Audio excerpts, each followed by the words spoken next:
hundreds of thousands of cases every single day. 1% of hundreds of thousands is too many new patients for our hospitals to handle. We've started to see an alarming number of new hospital admissions, now with triple-digit admissions into hospitals every single day.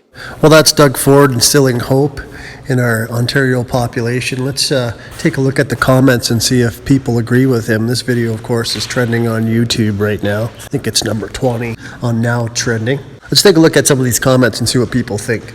I think trust in the government has really declined since this pandemic began.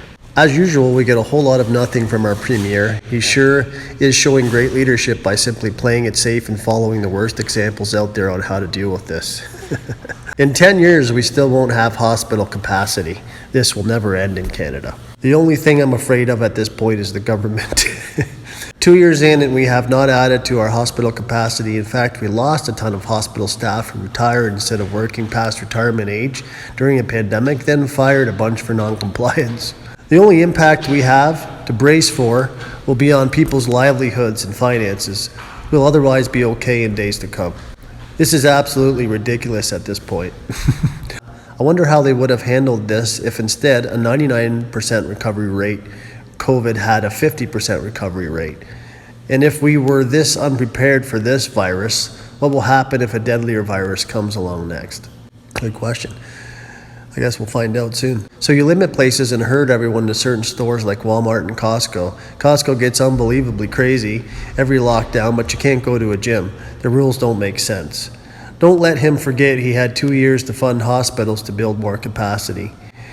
Can't we anticipate future problems and realities in order to be prepared? But each time a variant pops up, which virologists have predicted from the beginning they would, we keep hearing the same story and being unprepared and taken off guard. Dougie is holding those purse strings tightly, and that means he won't provide the needed funds to fight COVID.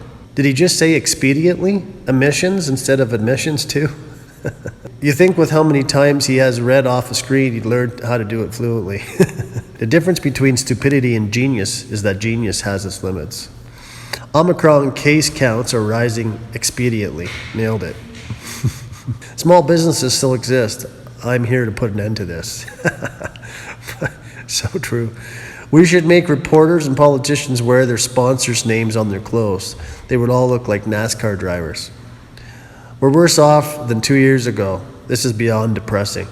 The experts have been so right about everything, LOL. This one-sided debate is disturbing. Science should be open debate and challenging opinion. How many of these patients are going to the hospital because of COVID? And how many went to the hospital for something else? Were tested at the hospital, then counted as COVID hospitalization. So as we can see, all of the 20 top comments here are completely against this fear-mongering, I'm not prepared, our hospitals are overflowing rhetoric that we keep hearing month after month with this shocked look and this shocked impression on our premier's face and our leader's face. So, at some point I think we have to acknowledge that nothing is going to change if it's coming from these guys. Nothing at all.